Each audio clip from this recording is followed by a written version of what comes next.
Hey guys, Chris from the Ultimate Recycler. Welcome back to the channel. We're at part 32 of the Great Cleanup. I'm actually currently at home. I'm going to unload some stuff off the trailer. I'll show you that in a tick. I'm filming this now. It's Friday. You'll probably see it Sunday, and by Sunday there will be 21 days to go, 3 weeks.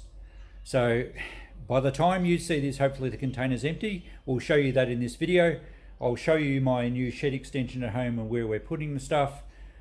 Some of my daughters are coming today to help me. Christine's actually opened her shop, but she's been a great help. We moved a lot of stuff last night. So let's have a look what we're actually up to now, and then we'll get back to the container. Hopefully it shouldn't rain today. We should have a good day.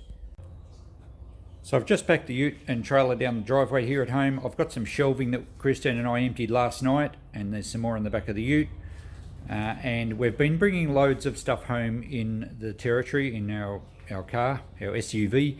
When we're back at the shop at nights, we fill it up and come home and unload it, and hopefully I can have a bit of a hand to move these crates. Christine's been doing much of the heavy lifting, which I really appreciate, and my arm is slowly getting better, but I don't want to strain it and have a setback. Some more shelving there. A lot of this is stock from a deal that I'm going to run out of room at the shop. I'm going to put it in the shed extension here. The layer at the back is all my bottle collection, which can reside here. I've been relegated to light duties.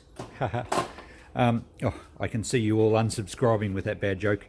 Let's have a look at the shed extension. Of course, a recent video you saw this being built, and it's going to be really handy. And the best thing about it was that it happened so quickly. Steve, the builder, did a really good job, although I've got to say his finishing touches on the galvanized iron weren't the best, and I'm going to have to do a little bit of patching. But then probably because he knew I was in a rush, and maybe he was rushing to get to another job, but there's quite a few tech screws that actually missed the framework, so a little bit slapdash there. Perhaps, you know, he was just in a rush. But anyway, look, we didn't have an option. We had to get it done quickly. How good's this? I've just swept it all out this morning. I'm going to start stacking the stuff right at the back here, and I'm not even going to leave aisles. I'm just going to fill it up, because most of it's stock or things I don't need to get to. If there's any tools or stuff that I might need, I'll put aside, and I'll just have to put it all here. It keeps it out of the weather, it keeps it safe. I won't have storage costs, and then I can just work at it when the pressure's off. And look, once we have only one shop between Christine and myself, and also I won't have the big backyard to look after and muck around in, I can spend 2 or 3 days at home and sort it all out. So, all right, let's, I'll just get these shelves off, and then we'll get back to the container when my girls get here. Okay, 2 of my workers are here. Say hi, Jess. What a fake wave. And Lauren, good on you. And Coco, yeah, that's about as good as we're going to get. So we're moving chainsaws. These are 2 of my eldest daughters. Well, Jess is the oldest, Lauren's the middle. Melissa, who is arguably the best worker. Oh, she's not here. She's actually working. Where's she working? At a cafe today. Yeah. Anyway, 2 out of 3 ain't bad. So we're just basically emptying the container. There's no rhyme nor reason. I'm just going to get it out as quick as I can. Luckily, we don't have far to go, so I don't have to have the load really secure. As long as nothing drops off on the road, we're going to be right. And basically transport it as quick as possible. I am so surprised at the stuff I had in here that I just simply didn't remember. There's old saddles, there's more electronics, there's car manuals, there's, look, chainsaw, lots of chainsaws, some old horse hames, heaps of boxes. Some of them aren't in that good a condition, and sometimes I just shoved things in the container because it was somewhere to put them. Have a look at this beautiful old ammeter.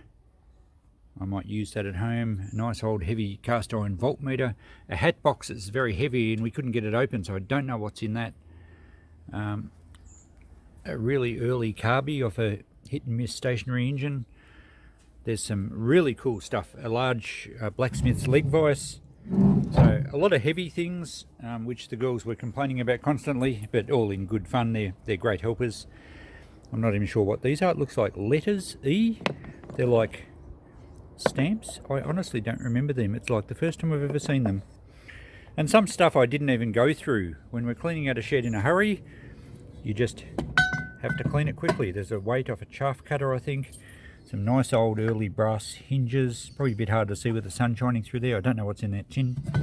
That's a wheel off probably a Qualcast lawnmower. Old canisters, a radio there, transistor radio, early one.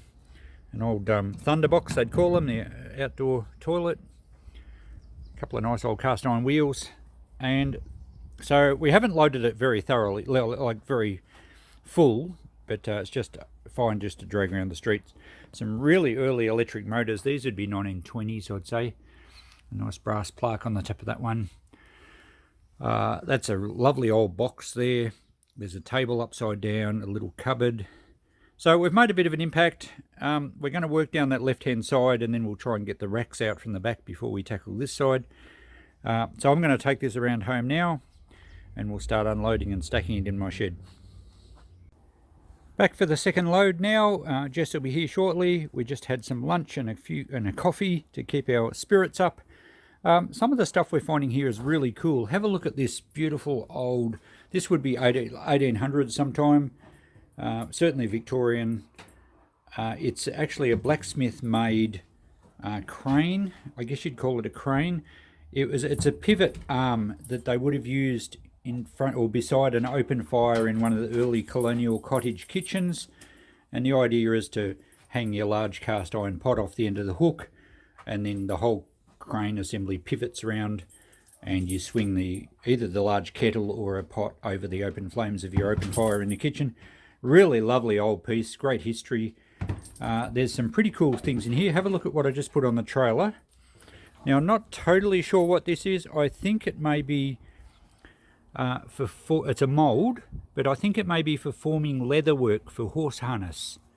So it's pretty early. It's got a couple of different, there's another 3 up in the container. And I think you press the leather into these different shapes. So really early piece, quite historic, and yeah, really cool. I'm just going to take it all home for now and sort it out another time. Okay, just finished loading this next load. Let's have a bit of a look at some of the stuff. I don't really even know what this is. Cast iron, this part pivots up, and it's got some sort of graduation. There is a plaque on the other side. I'll clean it off at some stage and work out what it is. There's some various clocks. There's a nice sort of digital clock calendar. It might have been like in a railway station or something. And a couple of school clocks. Smith Centric, so it's a 240 volt school clock. So I'll look forward to getting those going. There's a wonderful old box we saw earlier. A small table with one damaged leg. Might be a good restoration piece. We have a box of various things here. Hubcaps and kettles, which Jess and I thought would be an awesome name for a band. Hubcaps and kettles. A big large headlight of something. This looks like an early taxi fare meter. There's a couple of massive old gate valves. They'll be gunmetal, but I think I might clean them up. I'd get much better money for them as gate valves rather than scrap. How cool is this piece? Let's have a look at this. It's a 1917 dated, hang on, I've got to move something. World War I era explosives detonator. And if I can get this to open up, hang on, I'll just lift it out. There we go. Look at this. Beautiful timber work. Dated 1917. Department of Defence or something along those lines. It would be military. And it sounds like, if I push it down quickly, sounds like it still works. So I wonder if this blew up any bridges just as a heap of Panzer tanks were going across them or something. Don't know. Really, really cool piece. I've got a bit more computer stuff in here, some more car odds and ends. There's a console radio there that's a bit rough in the case, but I might, one day restore that. There's another one still in the container. More computer stuff. A nice advertising clock there, Champion spark plugs. I'll have to fix that one up. The hands have had some real grief there. I don't know if it actually works either, but it'll be a project at some stage. A bit of family history and a bit of other stuff that would have come from the farm at some stage. An old, what would you call this? A cash register, cash tin drawer, or cash. It would have had the tray on the top where you put your money. It's patented 1859, and this cast iron mechanism, some sort of lock, I presume, and the bell when you close the drawer. So really cool piece there. Lots of other bits and pieces, some tubs full of old manuals and that sort of stuff. So I'll get this around home, and we're making fairly good headway in the container. Let's go and have a look. So I reckon we're just about halfway. There's actually not a great deal in that wardrobe, and once we take the stuff out of it, I'm just going to take a photo of that wardrobe and put it on Facebook for free to see if someone wants it. It's only a plywood one. It's not worth moving. So there's another console radio, as I mentioned there. We have this engine analyzer here. There's a few other engines. There's a Villiers, probably a Mark 10 Villiers engine under there. So we're getting through it. It's actually starting to sound echo in here, and as you may have noticed, I've mentioned a few times in my videos that echoing means we're succeeding in emptying places. So an echo is my friend at the moment. Nice early mirror there. Someone's done some painting on it. And this old print, I assume it's a print, is a classic English Victorian, or maybe earlier, maybe Georgian scene. So that's quite nice. The frame's a bit damaged, but that'll be a saleable piece. So all right, let's go around and I'll start unloading. I'm round at home now. It's the next day. I have a lady working the shop for me, and I've been moving stuff into our new storage facility. And I must say it's working seamlessly at the moment. You can see that I've filled the back wall right across the window. I'm not worried about getting light into here. We just need to make absolutely maximum use of every square centimetre we've got.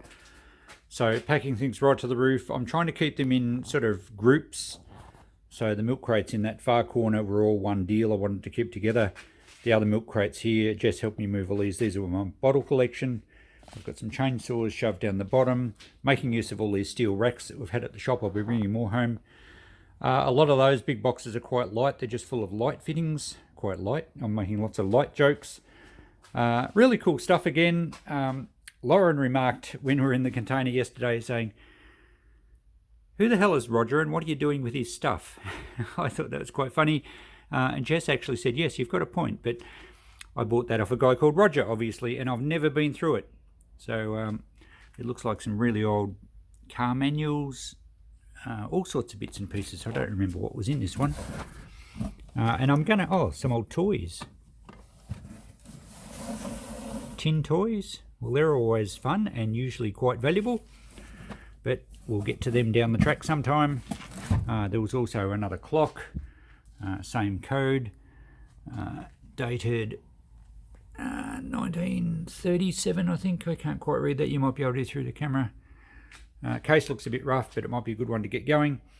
So we're using these white shelves, came out of the old lounge room at the shop, and I'm packing things right up to the roof. These, if you haven't seen these before, these are horse hames. And what they do is that one of them, they link together at the top, and one went either side of the neck, or the sort of the breast of the old draft horse or bullock. I think these were mainly draft horse. And they mounted around the collar. This is a leather collar, which we usually straw filled. This is quite a small one. It's probably a pony's one. And they were to do with, back in the early days, there's even a Clydesdale horseshoe.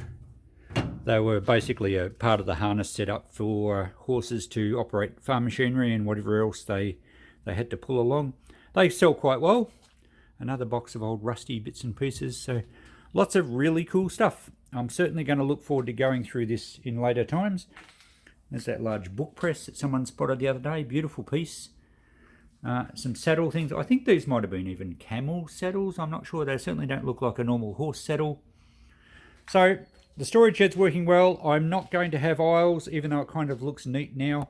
I'm going to pack it full. So there'll be another row in front of those milk crates, and I'll just keep filling it right to the top, using all the Tetris skills that I can muster. And we should get the container contents in here easily with room to spare for other stuff out of the shop. We've pretty much got to the stage now where it is is no time to sort, no time to price things to put into Christine's shop. It's just a matter of basically moving stuff. Let's just move it. So that's what I'm doing today. I'm unloading a trailer. I'll go back and get another container load shortly, or a load out of the container shortly. So guys, we'll leave this video here. We will continue with the emptying of the container, which will be in the next episode. I'll keep them relatively short. I don't want to do marathon videos because it takes too long to edit them and put them up. And if I can put shorter videos up and keep you right up to date with what's happening, you might only be a day behind. I think that's better. My arms come good slowly. I don't have the sling on anymore, which was nice. I still have trouble lifting it up high, and I am holding the camera with my right arm this time, but I must admit I have my elbow resting on a box. I actually haven't, it doesn't seem to have the strength to hold the phone up high without, stressing that muscle. But I'm coming good slowly. It hasn't hindered me too much because I can still trolley stuff and carry stuff around. I've got to finish emptying this trailer. So we'll sign off for this episode now, and this will be out Sunday. I forget, 21 days was it? Yeah, I think so. I said it at the start of this video. And next episode will be coming up within a couple of days. I also have a compost worm test to finish off, which I've done. I'll slip that in. Only a quick video. So yeah, it's still plenty going on. Thanks for watching. See you next time. Bye for now.